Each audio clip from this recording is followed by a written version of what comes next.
Sawasdee Krab, and welcome to the Think Pink podcast. If you haven't yet subscribed, please do so. Hit the like button, share amongst your friends. I'm here to help educate people on some of the intricacies of Muay Thai culture, what's right and what's wrong. So if this vibes with you, please share it around. Let your friends have a look and see if they can learn something from it too. All right, so I apologise in advance for my voice. I have been not sick, but it's every time I get back from Thailand, I don't know, the flight back kills me and I end up with a cough. And I feel fine, I just have a weird sounding voice right now. So we're going to be touching on a few subjects today. Things that bother me, things that people have asked about. Nothing too exciting. But the first one I want to touch on is gym hoppers. So there's different sorts of gym hoppers. There's the ones who are given the green light by their trainer and are allowed to go and train here, train there.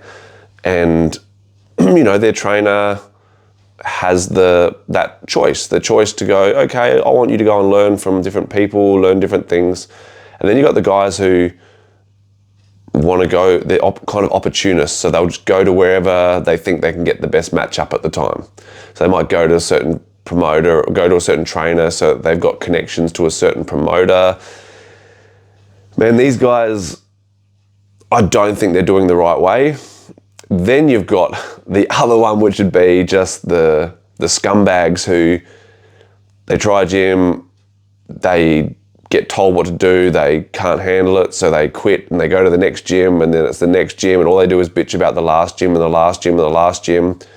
It was a pretty famous one of those, originally from South Australia, then moved interstate, but it's not uncommon where they always feel like they're getting the hard yard, like they're getting the hard end of the bargain, but they're actually the problem, and always the problem.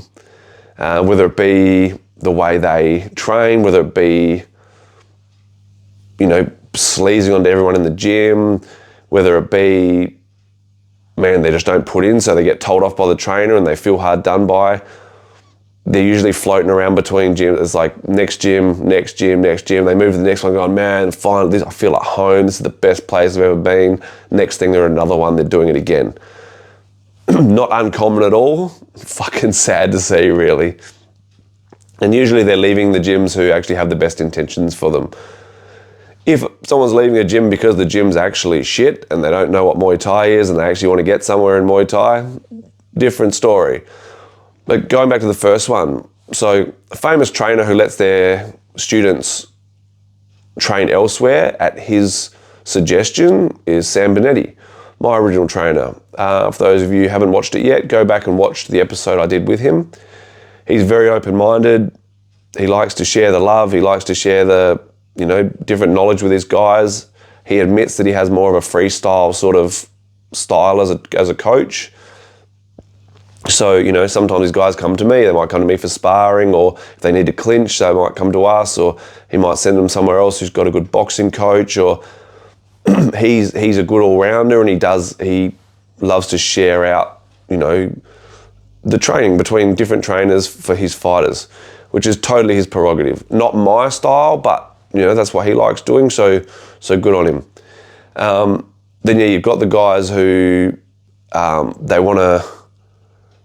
they rock up to a gym, they go to start a particular gym, doesn't quite work out there, then it's like, okay, where do I go to get the best connections? Okay, then it's, maybe they want to box, so they go to another gym to go get some boxing fights. Then they want to, I want to go fight MMA. They go to another gym.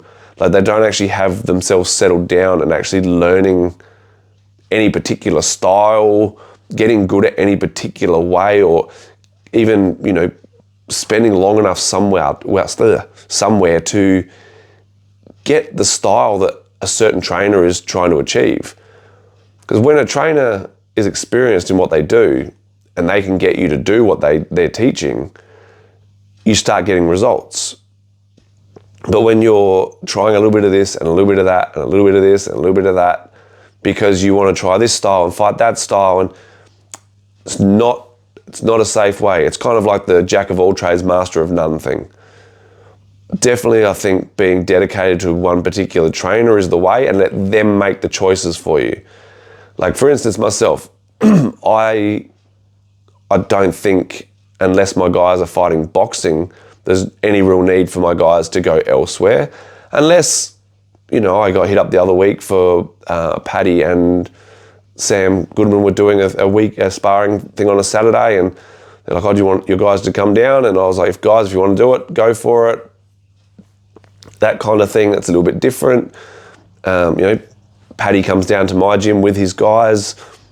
That's totally fine as well, They're not trying to be opportunists. They're just doing things to better themselves, And as a trainer, I believe, I can teach my guys, as far as South Australia goes, I'm one of the top guys who can teach a lot about Muay Thai, not just about fighting, about technique, but about the culture and about the bigger picture for Muay Thai. So always be careful when someone moves to your gym from another gym, and try and find out the backstory a little bit. I know everyone has, the right to a second chance or a new chance, a new start, but you need to know why they left the last gym, so that if those same traits start coming out, it's time to say goodbye. The next subject I want to get onto is promotions undoing all the hard work that the real Muay Thai people have been putting in over the last few years, and it is undoing it.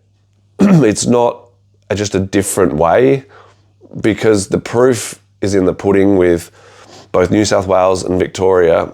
The pathway they're doing to get to a good level, it works. And it is the only recipe. Then you have, in every state, you've got the group that do the other shit.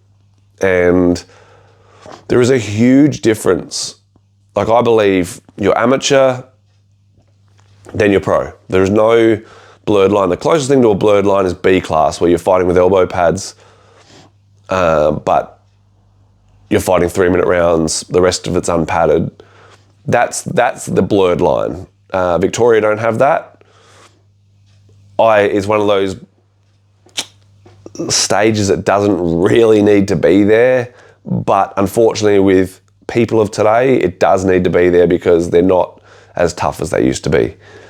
So that blurred line people are creating, which is unpadded amateurs fighting different round lengths.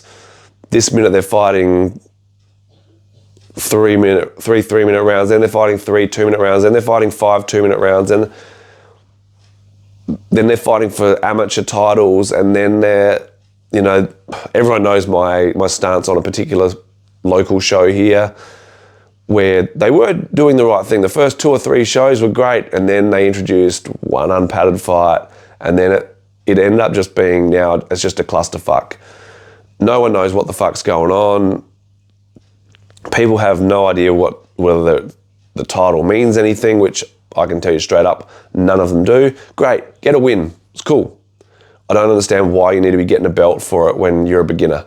When you're an amateur, needing a belt, the fact that's even a thing is just ridiculous. I get why Europe do it, because they have such a huge amateur scene where the guys have 200 amateur fights and they have no interest in going pro. That's different. But when you're having guys, it's 10 amateurs or something in Australia as a, max almost, as a general rule, what the fuck have you got titles for? Just go pro, worry about it when you get to it. Worry about the belts when you get to that level. If you don't get to that level, sorry, eat a dick. You're fucking not a champion. It's that simple. Champions as an amateur are gold medalists. Gold, silver, bronze. Excuse me. As I said, had this cough for a couple of weeks now. And is it doing my head in? Absolutely. All right, so, like the amateur scene, I talked about it on an earlier episode where, proper amateurs. Everyone's padded in amateurs. If you're a junior, you're wearing the chest guard as well, and there's no crossover. There is no crossover. There should be absolutely no crossover. This whole, all right, we're going to take the headgear off and leave this on. Oh, fuck. It doesn't work. There's one recipe. Look at Muay Vic. It's Muay Vic onto, say, hardcore or onto roots, and then Rebellion is the top level. In Adelaide, the proper way is you've either got the day show for Pride or you've got Valley, and then B and A class are both on Pride. Anything in between that is a joke. Belts being handed out on amateur shows is a joke. Promoters changing sanctioning bodies so that they can get belts, fucking joke.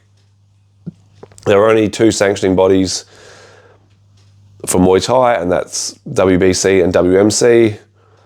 I work for WBC, and I myself have been talking to Kevin Noon, the big boss, about the whole title thing, and I'm worried about the legitimacy of titles. I don't think they should be getting handed out on every fucking show. There was an announcement yesterday for a WMC title fight, which is absolutely ridiculous. It just seems to be happening left, right and centre at the moment. I think everyone thinks belts is the only way to make money. So, there definitely needs to be that. Man, if you want to do that and go down that pathway, get away from the fucking Muay Thai events. Get away from doing proper Muay Thai and do what these other events are doing with shitty sanctioning bodies and just hand out whatever you fucking want. And you'll get the gyms going to you guys that's what they look at as important. Belts is important, or just fighting against other spazzies and whatnot is important, whatever. You do end up having the two groups. You have the Muay Thai guys, which I've spoken about previously, where it's not that hard to get into the clique. Muay Thai guys are open-minded to let you into the clique, but you've got to be doing Muay Thai. Then you've got the guys who call themselves Muay Thai guys, but they'll just do whatever, and all they give a fuck about is winning another belt, and to me, all they can get fucked. Hence why I'm not fighting on particular shows in South Australia. Particular events interstate I won't fight on as well, and there's a reason why. Last weekend, for instance, I lost money to go to Sydney for an amateur event rather than fight locally on the same day. On to our last subject of the day, and this one, I've had a stance on this for a very long time, and I've had the dramas that come attached with it, and that's dating within the gym. It's not uncommon, and it almost always ends badly one way or the other. I believe a lot of it is people will come into the gym and they'll look up to the fighters and like, wow, like look at those guys. And they see a little bit of a hero status in it. So then, man, as a trainer, I cop it all the time, like getting inboxed. Like, obviously they want the conversation to go more than just what a Muay Thai conversation is. And this is where fighters, trainers in gyms need to keep it professional. You don't need to talk about these other subjects with them. It doesn't go further than you let it go.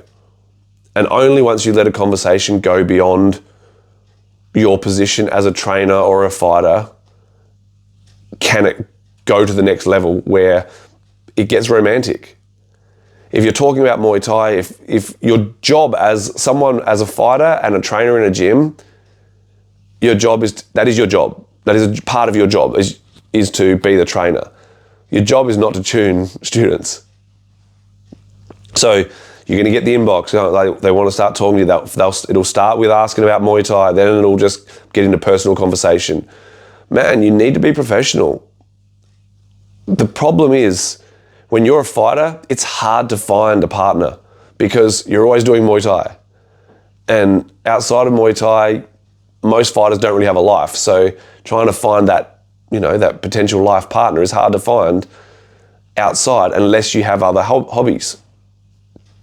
So I get where it comes from, but at the same time, it's not right, because the way I kind of describe it is when you're at a party and the party's full of ugly girls, you're going to find the best of the ugly girls.